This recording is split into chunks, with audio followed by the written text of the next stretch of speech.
हा व्हिलनची काम करतो म्हणलं त्याला व्हिलनच म्हणजे एकदा अण्णा गेला की अण्णा. अण्णा. तर मी म्हणालो की नाही अहो सर, खूप हटके विषय, वेगळा विषय. ते म्हणे सगळेजण असंच म्हणतात. कोण म्हणते यार, म्हणजे भूक खूप आहे पण ते भूक भागवणारे कोणी नाहीत ना, असं दुःख आहे खरं तर. तुमची नजर, तुमचं दिसणं हे सगळं मला तर ओटीटीकडे जाणार वाटतं. आज जो ओटीटीचा माहोल आहे, OTT-ला अजूनपर्यंत कोणीच विचारलं नाही. आत्ता जे मराठी सिनेमांचं विश्व आहे, जे सिनेमे येतात, चालतात, पडतात, तुमचं काय निरीक्षण आहे या सगळ्याबद्दल? मला तरुण मुलांबरोबर काम करायला का आवडतं, कारण त्यांचे आयडियाज वेगळे असतात, बंधनात असतात.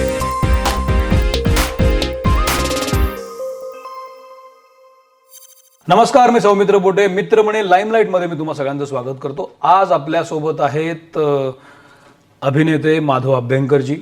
माधव अभ्यंकर यांची वेगळी ओळख द्यायची गरज नाही, कारण ते मालिकांमधून, नाटकांमधून, सिनेमांमधून आपल्या सगळ्यांच्या घराघरात पोहोचलेले आहेत. विशेषतः 2-3 वर्षापूर्वी जी रात्रीचे खेळ झाले ही जी मालिका आली होती, त्यातून त्यांनी साकारलेला अण्णा विशेष लोकप्रिय झाला होता आणि खूप प्रेम त्या मालिकेला मिळालं होतं, तुम्हाला सुद्धा.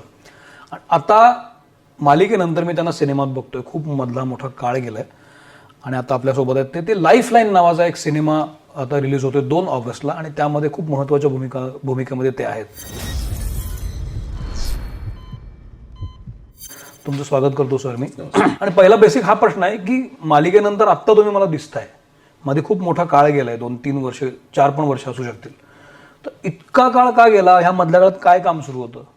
सांगायचं तर 11 सिनेमे केले त्या मधल्या काळात. ऐ ग. हो. बर. आणि त्यातले आता कुठे ते रिलीज होत आहेत एक एक एक करून. बर. म्हणजे गप्प बसलेलो नव्हतो मी, पण 11 सिनेमे मी त्या काळात केलेले आहेत. आणि अजून एक मध्ये एक मालिका करत होतो, ठरलं तर मग नावाची, ती करत होतो. त्याच्यानंतर एक हिंदी मालिका केली मी. तुम्ही गप्प बसणं हे शक्य नाही, कारण मुळात नाटकात आलेले आहात तुम्ही, त्यामुळे नाटकवाली माणसं गप्प बसत नसतात. नाही. पण याच्यामध्ये आता जे 11 सिनेमे तुम्ही केले, तुम्हाला त्या मालिकेमुळे पुन्हा एकदा खूप मोठी ग्लॅमर मिळाला म्हणा, किंवा चर्चा झाली, लोकप्रियता मिळाली. तर खूप वर्षानंतर पुन्हा तुम्ही चर्चेत आला आणि लाईमलाईटमध्ये आला इन अ वे. बरं. आणि त्याचा फायदा पुढे झाला की तुम्हाला 11 पुन्हा सिनेमे मिळाले. तर त्या मालिकेचं कॉन्ट्रीब्युशन किती मोठं असं कसं वाटतं तुम्हाला? प्रचंड मोठं आहे त्याचं कॉन्ट्रीब्युशन. कारण त्याच्या आधी मी मालिका केलेल्या आहेत आणि नाटक करत होतो घाशीराम कोतवाल. म्हणजे त्या नाटकातली ती भूमिका करताना जी गंमत येत होती, त्याच्यापेक्षा काही पटीने एक मोठी गंमत आयुष्यात माझ्या घडली. म्हणजे ती रात्रीच खेळ चालीच्या निमित्ताने. आणि मला कल्पना नव्हती की एवढं काय ते कॅरेक्टर हिट होईल. फक्त जेव्हा निर्मात्याने मला ते विचारलं होतं की 2nd सीझन आपण करतोय, पण तो सिक्वेल नाही तर प्रिक्वेल आहे. म्हणजे पहिल्या भागात जे अण्णाबद्दल सांगितलं होतं किंवा बोललं गेलं होतं, ते आता प्रत्यक्ष लोकांना दिसणार आहे. तर ते सगळं त्यांनी मला नॅरेट केल्यानंतर मला थोडी पुसटशी एक अशी शंका आली होती की काहीतरी गंमत होईल ह्याच्यात, काहीतरी वेगळं वाटते हे. आणि पण त्याची खात्री नव्हती, कारण आपल्याला खात्री देता येत नाही. काही वेळेला लोकांना काय आवडतं नक्की काही माहित नाही आपल्याला. पण ते म्हणजे ती जादू झाली असं मानतो मी काहीतरी, की काहीतरी असं घडलं आणि ते पूर्ण महाराष्ट्रभर सेन्सिटिव्ह म्हणतो ना आपण, सेन्सेशन झालं ते. सेन्सेशन झालं. शेवंत आणि अण्णा. हो. आणि मिरॅकलच झालं ते फार मोठं. याच्यामध्ये तुम्ही जे 11 सिनेमे केले त्यापैकी एक येईलच, आणि अर्थातच त्या ग्लॅमरचा फायदा पण तुम्हाला झाला. लाईफलाईन त्यापैकी एक आहे सिनेमा जो तुमच्याकडे आला. पण त्याचा ट्रेलर आम्ही बघितला तेव्हा हे लक्षात आलं की पुन्हा भूमिका खूपच वेगळी आहे. तुम्ही जनरली अशा पद्धतीने दिसला नाहीत खूप दिवसात, तसे तुम्ही दिसताय. नाट्य काय तो एक नाटकाची हाऊस किंवा नाटकाचं प्रोफेशन असल्यामुळे आपल्या डोक्यात एक गणित असतं की स्क्रिप्ट कशी असायला पाहिजे, आपण भूमिका कशी केली पाहिजे वगैरे. लाईफलाईनचा ची प्रोसेस कशी झाली तुमच्या बाबतीत? तुमच्याकडे स्क्रिप्ट कशी आली आणि तुम्ही कसे त्याला होकार दिला? नाही, लाईफलाईनचं काय झालं की साहिल शिरवईकर जो दिग्दर्शक आहे याचा, तर तो फिल्म मेकिंग शिकत होता बोरिवलीतल्या एका कॉलेजमध्ये. आणि तेव्हा त्याला त्याची एक असाइनमेंट असते फायनल इयरची, एक डिप्लोमा करायचा असतो त्याने, 20-25 मिनिटाचं एक काहीतरी छोटासा एक फिल्म करून छोटासा सिनेमा करून दाखवा तुम्ही, असं ते. तर त्यांनी ते जे स्क्रिप्ट होतं ते हेच स्क्रिप्ट. अच्छा. हेच स्क्रिप्ट, फक्त बाकी त्याच्यात ज्या गोष्टी आल्या होत्या सिनेमाच्या नव्हत्या, पण अगदी छोटीशी. आणि ते हिंदीत त्यांनी केलं होतं. बरं.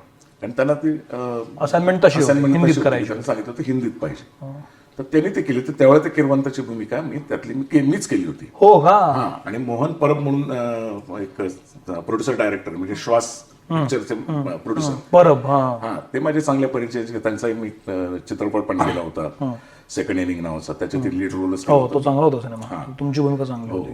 तर त्यांनी मला विचारलं की असं एक तरुण मुलगा आहे, तो करतोय, तर तू काम करशील का? तर म्हणलं अगदी जरूर करेन. त्या छोट्या फिल्म मध्ये हा म्हणलं मला हे एफटीआय पासून मला माहिती आहे, म्हणलं मी एफटीआय मध्ये असे खूप डिप्लोमास लोकांचे केलेले आहेत. तर म्हणलं मला नक्की आवडेल, आणि मला तरुण मुलांबरोबर काम करायला का आवडतं, कारण त्यांचे आयडियाज वेगळे असतात, भन्नाट असतात, काहीतरी वेगळे असतात. आपण एक साच्याबद्ध विचार करतो की असेच एखादी सिनेमा करूया, असे एक कथा लिहूयात. ह्या पोरांचं काहीतरी वेगळंच असतं, एकदम ऑफबीट असतं. नवीन आयडिया. म्हणलं हा तर मी करीन. मग त्यांनी मला फोन केला त्या साहिलने आणि सगळी स्टोरी सांगितली. म्हणलं करतो, काय प्रॉब्लेम, 3 दिवसाचं शूटिंग आहे. म्हणलं झालं, डन, करतो म्हटलं. आणि मग ते केलं आम्ही त्या बोरिवलीमध्येच कुठेतरी घर वगैरे बघून त्यांनी ते केलं. तर तेव्हा माझ्या असं डोक्यात आलं होतं की मी त्याला सजेस्टही केलं, रादर त्याच्या आधी डोक्यात असेलच, त्याला कोणी आधी सांगितलं असेल की याच्यावर खरंच सिनेमा केला पाहिजे, फुल प्लेज, चांगला विषय आहे, वाया नको घालवायला. तर ते 2-3 वर्षांनी त्याचा मला फोन आला की सर म्हणे आपण तो सिनेमा करतोय आता. म्हटलं तुला प्रोड्युसर मिळाला? तो म्हणाला मिळाला म्हणजे काय की घरातलीच माझी मंडळी जी आहे, नातेवाईक, तेच थोडे थोडे पैसे टाकून आपण अगदी लो बजेट करतोय, तर तुम्ही कराल ना? म्हणलं हो नक्कीच करेन. म्हणलं काय हरकत नाही, पैसे काय महत्वाचे नसतात म्हणलं प्रत्येक ठिकाणी, आणि कमावण्याचे आमचे वेगळे आहेत रिसोर्सेस आहेत.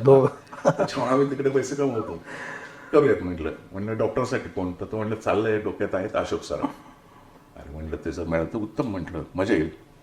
आणि अशा रीतीने पण मामांसोबत तुम्ही खूप वर्षानंतर काम केलं असं मला वाटतंय. हो, ह्यापूर्वी कधी केलं होतं काम? केलं होतं ना, फार पूर्वी एक पुण्यातच एक सिरियल केली होती राजू फुलकर्णी, त्याच्यात त्यांच्यावर काम मी केलं होतं. त्याच्यानंतर गोलगोल डब्यातल्या नावाचा एक सिनेमामध्ये झाला होता, तर त्याच्यात मी त्यांचा व्याही होतो. मी एक श्रीमंत माणूस आणि ते अतिशय गरीब कुटुंबातले, आणि त्यांचा मुलगा आणि माझी मुलगी, त्यांचं लग्न, आणि मग ते असं टिपिकल होतं.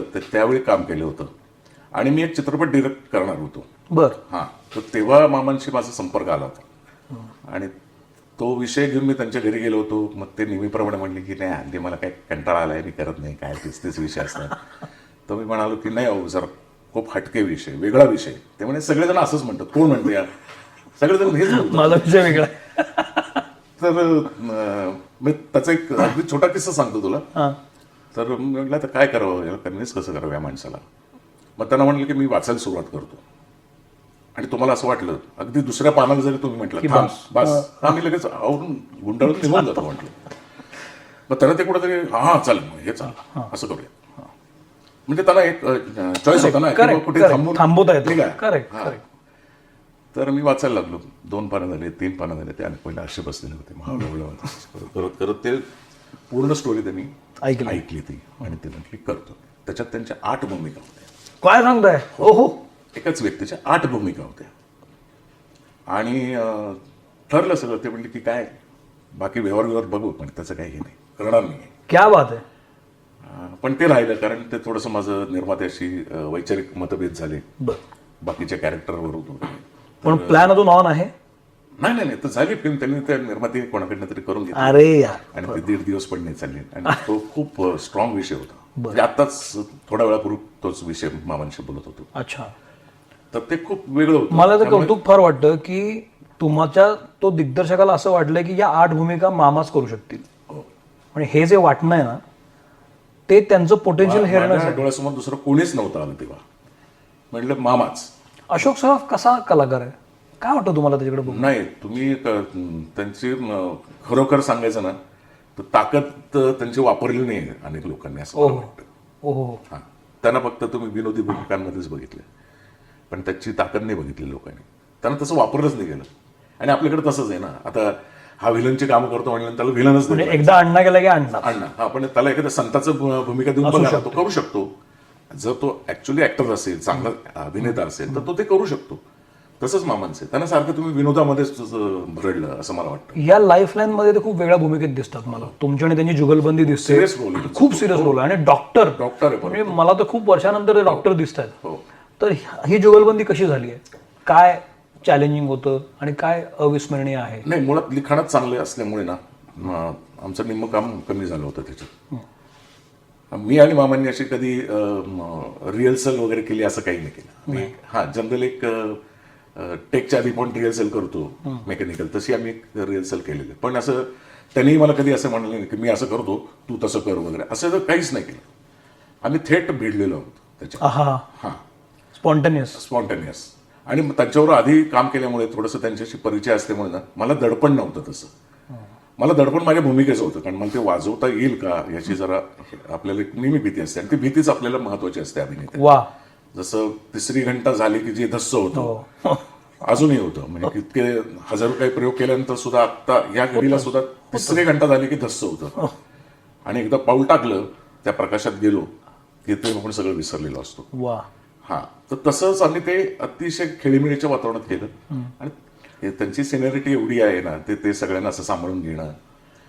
कधी त्यांना त्यांच्याच लक्षात आलं समजा की समोरच्याला जरा थोडंसं प्रेशर येते का, तर ते असे हसून खेळून वगैरे ते नॉर्मल करतात. या सगळ्या लाईफलाईन सिनेमाबद्दल आपण बोलतो, तर या सिनेमाबद्दल सांगा ना, काय सिनेमा आहे आणि वन लाईन काय सांगू शकाल सिनेमाची? कशाबद्दल बोलतो सिनेमा, काय आहे गोष्ट? कर्मकांड आहेत, रूढी परंपरा आपल्याकडे, त्याचा अतिरेक आहे काही ठिकाणी. बरं. आणि दुसऱ्या बाजूला विज्ञान, म्हणजे नवीन आता सगळं खूप ॲडव्हान्स मेडिकल सायन्स वगैरे. तर जे काही प्रश्न उपस्थित होतात ते प्रश्न विज्ञानातनं सुटू शकतात, असं त्याचा एक जॉनर सूर आहे. हां, असं थोडंसं आपल्याला म्हणता येईल त्याच्यात. ओ. तर तो झगडा आहे या दोघांमधला. ह्या भूमिकेमध्ये तुम्ही साकारताना अशोक मामांसमोरचे जे सीन आहेत म्हणा किंवा इतर तुमचे सीन आहेत, त्यातला तुम्हाला आवडलेला किंवा हा जबरदस्त सीन होता आणि झाला पण चांगला असा कुठला आहे? हो आहे ना. त्याच्यात स्मशानामध्ये अशोक मामांचा आणि माझा एक सीन आहे. बरं. तो असं एकदम पूर्णपणे मारामारीपर्यंत तो सीन जातो. ओहो. हो, म्हणजे मी त्यांच्यावर हात उगारतो वगैरे आणि लोक मला थांबवतात. मी त्यांना मारायला नाही घालेलो असतो, इथपर्यंत तो त्या पिचला गेलेला तो सीन आहे. वा. तो करताना मजा आली होती. तो आम्ही 2 टेकमध्ये केला. अच्छा. म्हणजे पहिला चांगलाच झाला, दुसरा एक सेफ्टी म्हणून अजून एक थोडी इंटेन्सिटी अजून वाढवता येईल. वाढलं इंटेन्सिटी वाढली. हो, त्याच्यानंतर तुम्हाला किती पाहिजे तेवढी वाढवता येते. एकदा ट्रॅक कळला. याच्यामध्ये साहिल शिरवाईकर हा नवीन दिग्दर्शक तुमच्याकडे आला, तुम्ही अर्थात त्याला ओळखत होता आणि आता पुन्हा त्याच्यासोबत काम करताय. तर नव्या दिग्दर्शकांचा टेक काय असतो एखाद्या गोष्टीवर? तुम्ही जे मगाशी बोललात की नवीन दिग्दर्शक नवी कल्पना घेऊन येतात किंवा दृष्टिकोन वेगळा घेऊन येतात, या सिनेमाबद्दल त्याचा काय वेगळा दृष्टिकोन वाटतो तुम्हाला?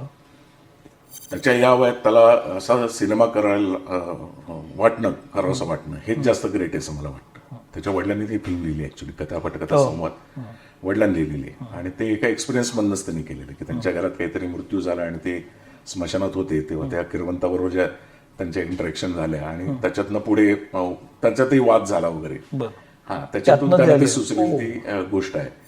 आणि ती या वयातल्या मुलाला करावंसं वाटतं. या वयातल्या मुलांना काय करावंसं वाटतं, रोमॅन्टिक काहीतरी फिल्म किंवा विनोदी वगैरे सुरुवात करतात ते, त्यांना असं लाईट वगैरे काहीतरी जॉली घेऊन हा असं काहीतरी करायचं.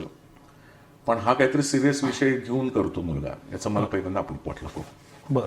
आणि तयार आहे तो तसा. आणि कारण ही जेव्हा त्यांनी हिंदीमध्ये केली ना डिप्लोमा, त्याला ओ नावाचं त्याला काय हे मिळालं, ग्रेड, ओ ग्रेड. बरं. म्हणजे आउटस्टँडिंग अशी ग्रेड नाही मिळत सहसा. या सिनेमामध्ये इतरही कलाकार आहेत आणि सगळे यंग वाटत नाही. हेमांगी कवी आहे किंवा ती शर्मिला शिंदे आहे आणि इतर खूप कलाकार आहेत. यांच्यासोबत जुळवून घेणं जे असतं ना कलाकाराला, ते फार महत्वाचं असतं. नाही तर तुम्ही तो केमिस्ट्री दिसत नाही. तर यांच्यासोबतचा अनुभव काय होता? शर्मिला शिंदे बरोबर माझा एक 2 सीन आहेत, महत्वाचे सीन आहेत त्यातले, की ती असिस्टंट डॉक्टर आहे. हा, त्याच्यामुळे तिच्यावर माझे सीन होते. ती काय सुंदर नटी आहे ती पण, आणि जाणून म्हणजे समजून काम करण्याचे दिसतं आपलं तिच्यात. आणि हेमांगी बरोबरचा माझा अतिशय एकच सीन होता, आउटडोर एक सीन होता. तसं काय फारसं त्याच्यात इंटरॅक्शन वगैरे काही नव्हतं, पण ती उत्तमच आर्टिस्ट आहे, त्यामुळे तो एक प्रश्न. मला म्हणजे हा सिनेमा तर येतोच आहे 2 ऑगस्टला, तो चालावा हीच प्रार्थना. पण तुम्ही खूप वर्ष काम करताय, खूप वर्ष वेगवेगळ्या तिन्ही माध्यमांमध्ये काम करताय. तुम्ही दिग्दर्शक पण आहात, तुम्हाला सगळा सेन्स आहे. असं पाहता आत्ता जे मराठी सिनेमांचं विश्व आहे, जे सिनेमे येतात, चालतात, पडतात, तुमचं काय निरीक्षण आहे या सगळ्याबद्दल? म्हणजे कसे सिनेमे लोकांना बघायचे असं वाटतं तुम्हाला? काय आपण केलं पाहिजे? ते आता कसं झालंय की याचा काहीच अंदाज बांधता येत नाही. खरं तर तुम्ही नाटक काढा तर धावत लोक येते एका बाजूला. म्हणजे बालगंधर्वाला ते नाटक फुल होतं, त्याच्यात प्रतिक्रिया नट पाहिजेत असे काही डिमांड नाहीये.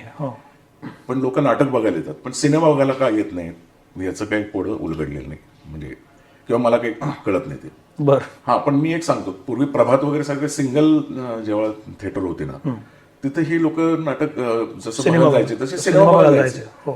पण आता तुम्हाला ते असं झालंय की मल्टिप्लेक्सला जा, मग तिथे ते महागडी तिकीटं, महागडं खाणं पिणं, आणि घरातले 4 लोकांनी जाऊन सिनेमा बघणं फार महागडं झालेलं आहे, त्यामुळे ते जात नाहीत. आणि दुसरी गोष्ट अशी एक लोकांची धारणा झाली की थांबा की 2 महिन्यांनी लगेच आपल्याला कुठेतरी टॉकीजला इकडे तिकडे बघायला मिळतो, हो की नाही. म्हणजे हा एक फरक त्याच्यातला मला असं वाटतं जाणवतो. म्हणजे जसं माझ्या मित्र आहे, त्याचे सासू आणि म्हातारी सगळी लोक 80, 75, 80 वगैरे अशी ती एक 4-5 जण ते सगळी मंडळी जमायची, आणि मग त्यांच्यात अशी चर्चा असतात. तर त्याने मला एक सांगितलं की एक दिवशी आमच्या घरात अशी चर्चा चालू होती की सुदर्शन रंगमंचाला एक नवीन नाटक आलंय बरं का, चला ते आपण बघायला जाऊयात. आणि तिथे 30 रुपये तिकीट आहे फक्त, सुदर्शन शुभांगी दामलेचं. तर त्यातलं एक जण कुठेतरी म्हणाल की लगेच काय एवढं काय जाऊ देत की अजून नाही, पहिल्याच प्रयोगाला जाईल काय. नाही म्हणे, ते नंतर काय होतं, बालगंधर्वला गेलं की त्याचं 300 रुपये तिकीट होतं, तर आपण आधी बघून घेऊ. आणि अशा गोष्टी घडलेल्या आहेत. सुदर्शन रंगमंचामध्ये जी नाटकं झाली, माकडाच्या ती शॅम्पेन वगैरे, आधी जी होती नाटकं, नंतर कमर्शियल व्यावसायिक लागली ती, आणि त्याची तिकीटं वाढली, आर्टिस्ट तेच अलग लक्षात. तर ही मानसिकता काय आहे ना, ही महत्वाची मला असं वाटतं. पण त्याच वेळेला एकीकडे नाटकं लोक बघायला जात आहेत, ही किती महत्वाची गोष्ट वाटते तुम्हाला? म्हणजे असं वाटत होतं की कोविड नंतर नाटक थांबेल की काय? प्रचंड वाढली उलट नाटकाचं, पण नाटकाची संख्या वाढली लोकांची. हो. आणि आता ऑनलाईन बुकिंग असतं, अमुक असतं. पूर्वी कसं तिकीट काढायला एकदा जा, परत नाटकाला जा, मग रात्रीचे प्रयोग, रिक्षा मिळत नाही, अमुक नाही. आता ते काही राहिलेलं नाही. खरी गोष्ट. आता तुम्हाला कधी कुठली गाडी तुम्ही बोलवू शकता आणि तुम्ही जाऊ शकता. शेवटचा प्रश्न मी विचारतो, नट म्हणून प्रत्येकाला एक भूक असते भूमिकेची, आणि तुम्ही अनेक भूमिका साकारलेल्याच आहेत. म्हणजे पूर्वी तुम्ही किरवंत नाटक केलं होतं, त्यातली भूमिका वेगळी होती, पण किरवंत नाटक तुम्ही केलं होतं, आता तुम्ही किरवंताच्याच भूमिकेमध्ये आहात.